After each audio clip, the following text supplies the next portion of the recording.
Welcome friends, MPC note या चॅनलमध्ये तुमचं सर्वांचं स्वागत आहे. मित्रांनो, आजच्या व्हिडिओमध्ये आपण मोहम्मद बिन तुगलक या टॉपिकवर आपण व्हिडिओ घेऊन आलो आहे. तर मोहम्मद बिन तुगलक हा तुगलक वंशातील महत्त्वाचा शासक होता.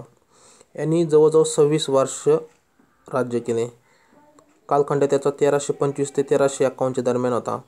बघा, तुम्हाला शेजारी डाव्या साईडला एक नकाशा दिसत असेल तर ते तुगलक वंशातील जे मोहम्मद बिन तुगलक होतं त्या काळात ते साम्राज्य विस्तार झाला होता. आणि त्याच्याच काळामध्ये काय झालं होतं, जे राज्य निर्माण झाले होते विविध ठिकाणी. विजयनगर सेपरेट झालं, बहमनी राज्य सेपरेट झालं. तर आपण ती माहिती पूर्ण पाहणार आहोत. तर त्यापैकी महत्त्वाचं बघा, तर गयासुद्दीन तुगलकबद्दल थोडी माहिती बघू. तर त्याचं 1320 ते 1325 कालखंड राहिलेला आहे. यांनी जवळ 5 वर्ष शासन केलेलं आहे. वारंगल हे पहिले दक्षिण राज्य त्याने काय केले, नियंत्रणाखाली आणले. आणि हा प्रथम सुलतान होता ज्याने दक्षिण राज्य नियंत्रणाखाली आणले. हा हिंदू जनताप्रती थोडा उदार राहिला. यांनी श्रेष्ठ डाक व्यवस्था चालवली होती. बंगालवर विजय मिळवला होता.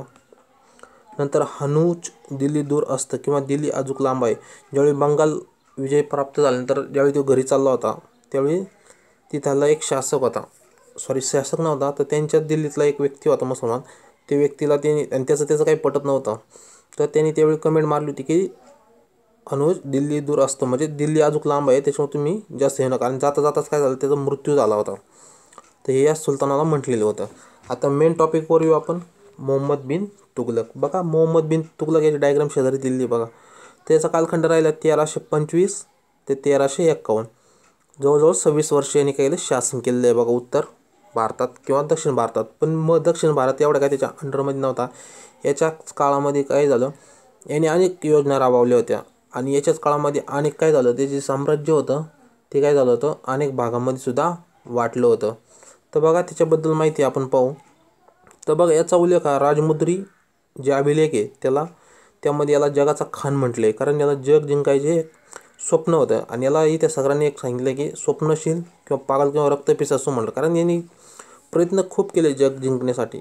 जग म्हणण्यापेक्षा भारत जिंकण्यासाठी खूप प्रयत्न केले, पण ते काय सगळं फेल झालं. तर त्याच्यामुळे याला इतिहासकार जे आहेत ना, त्यांनी त्याला स्वप्नशील, पागल व रक्तपिसाचं सुद्धा म्हटलं आहे. तर याची ओळख आहे कायसाठी आहे इतिहासामध्ये, तर यांनी योजना अनेक काढल्या होत्या आणि त्या सर्व काय झाल्या, असफल झाल्या होत्या. त्यापैकी महत्त्वाची योजना म्हणजे दोआब भू राजस्व. तुम्हाला माहीत असेल, दोआब भू राजस्व ही 1333 योजना काढली होती बघा त्यांनी. नंतर राजधानी परिवर्तन, दिल्ली व दौलताबाद. म्हणजे दक्षिण जी राजधानी ठेवली होती दौलताबाद, म्हणजे आताची देवगिरी किंवा औरंगाबाद जवळचा किल्ला आहे बघा. तर त्यांनी त्यावेळी प्रयत्न केला होता. तर जवळजवळ 1326 काय झालं, तर प्रयत्न केला होता, पण ती सुद्धा काय झाली, फेल झाली. त्यांनी अनेक सराय बांधले होते बघा जाताना दिल्ली ते दौलताबादच्या दरम्यानसाठी. पण आणि अनेक लोकांना काय केलं, दिल्लीवरून त्यांनी दौलताबादला येऊन वसवलं होतं. जे मुस्लिम जनता आहे बघा, ती सगळे औरंगाबादला येऊन त्यांनी, म्हणजे दौलताबाद किल्ला आहे बघा, तिथं येऊन वसवलं होतं.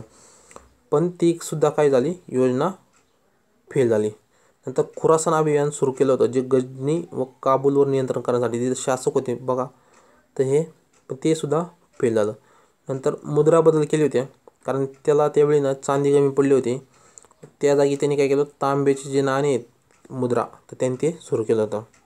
नंतर याच्याच काळात काय झालं, मोरोक्कोचा निवासी बघा इब्न बतुता हा 1333 भारत आला होता. इब्न बतुताचे पुस्तक आहे जे बघा रेहला नावाने प्रसिद्ध आहे. तर यामध्ये मोहम्मद बिन तुगलकाची माहिती पूर्ण मिळते. आणि मोहम्मद बिन तुगलकाने एक महत्त्वाचे म्हणजे दिल्लीजवळच जहापना नावाचं एक नगर काय सुद्धा वसवलं होतं बघा. जहापना नावाचं नगर वसवलं होतं. याच्या काळात अनेक विद्रोह झाले, म्हणजे अनेक उठाव झाले होते. त्यामधला एक महत्त्वाचा म्हणजे बंगाल वेगळा झाला होता, त्यांनी प्रयत्न केले होते. नंतर दक्षिण क्षेत्र वेगळा झाला, जे बहमनी साम्राज्य म्हणलं जातं. आणि विजयनगर साम्राज्य, आधी विजयनगर साम्राज्य जे कर्नाटक हंपी इथं केंद्र होतं, ते 1336 काय झालं, सेपरेट झालं. नंतर बहमनी साम्राज्य 1347 ते पण सेपरेट झालं बघा. तुगलकाने दिवान ए आमिर नावाचे एक कृषी विभाग स्थापन केले होते. काय स्थापन केले होते, तर दिवान ए आमिर नावाचे कृषी विभाग स्थापन केले होते. तर मोहम्मद तुगलकाने दिनार नावाचे एक नवीन स्वर्ण काढले होते. तुम्हाला मी सांगितलं की दिनार नावाचं काय काढलं आहे, आपण त्याची डायग्राम पाहणार आहोत. त्याने एक नवीन स्वर्ण काढले होते. आणि याच्या मृत्यूवर बदायूं म्हणून लेखक आहे बघा, त्यांनी खूप प्रसिद्ध वाक्य आहे बघा, सुलतानला आपल्या प्रजेपासून आणि प्रजेला सुलतानपासून मुक्ती मिळाली, असं कमेंट बदायूंनी सुद्धा त्यावेळी केलं होतं किंवा देवाही केलं. याच्या काळात काय झालं, महत्त्वाचं म्हणजे दिल्ली सल्तनत होती बघा, ती जवळजवळ 23 भागामध्ये विभागली होती. त्यामध्ये महत्त्वाचे जे शहरं होते, बघा, ते होते एक होतं देवगिरी सेपरेट झालं होता, नंतर दिल्लीसुद्धा झालं होतं, लाहोर झालं होतं, मुलतान झालं होतं, गुजरात झालं होतं, अवध झालं होतं आणि कनौज, हे काय झालं ते सेपरेट झालं ते. याचे महत्त्वाचे आपल्याला जे परीक्षेला विचारतात बघा तर ते आहेत, यांनी जे महत्त्वाचे 4 योजना काढल्या होत्या, महत्त्वाच्या म्हणता त्या योजना काढल्या, त्या फेल झाल्या होत्या. एक म्हणजे दिल्ली, ते जे दौलताबाद आहे बघा देवगिरी, याला राजधानी परिवर्तन केलं होतं आणि अनेक सराय बांधले होते लोकांसाठी, अनेक मुस्लिम जनतेला त्यांनी औरंगाबादमध्ये बसवलं होतं. त्यानंतर तांब्याची मुद्राचं त्यांनी सुरू केलं होतं. नंतर तिसरं म्हणजे खुरासान अभियान चालवलं होतं, जे गजनी आणि पंजाब भागात होतं बघा. नंतर त्यांनी दोआबमध्ये काय झालं, कर वृद्धी वाढवली होती, पण ते बंद करावं लागलं कारण ते दुष्काळ असताना ती योजनासुद्धा फेल झाली होती. त्याच्यापूर्वी एक महत्त्वाचं त्याच्याबद्दल माहिती म्हणजे तो पहिला सुलतान होता ज्यांनी काय केलं होतं, होळी हा सण दिल्लीमध्ये साजरा केला होता, हे महत्त्वाचं आहे. आणि इब्न बनुता, जे इब्न बनुताचं पुस्तक आहे बघा रेला, त्यामध्ये मोहम्मद बिन तुगलकाची काय करते माहिती मिळते. आणि दिल्लीजवळच त्यांनी काय केलं, एक जहापना नावाचं एक नगरसुद्धा वसवलं, हे महत्त्वाचे आपल्याला माहिती आहे. अनेक विद्रोह झाले, बंगालचं झालं, बहमनीचं झालं, विजयनगर साम्राज्य झालं, ते महत्त्वाचं आहे. अशा प्रकारे आपण मोहम्मद बिन तुगलकाची माहिती पाहिली. आता पुढचा जो व्हिडिओ येईल बघा, त्याच्यामध्ये फिरोजशाह तुगलक आणि पूर्ण तुगलकाची माहिती आपण कव्हर करू. तर मित्रांनो, तुम्हाला हा व्हिडिओ कसा वाटला नक्कीच कमेंट करून सांगा. जर व्हिडिओ जर आवडला तर नक्कीच सांगा की व्हिडिओ जर चुकून तुम्हाला आवडला नाही तर काय कमी वाटलं ते पण सांगा, जेणेकरून मला त्याच्यामध्ये सुधारणा करता येईल. थँक्यू मित्रांनो. शेजारी जरा कोंगट आहे त्याच्यामुळे आवाजात प्रॉब्लेम येतो. थँक्यू.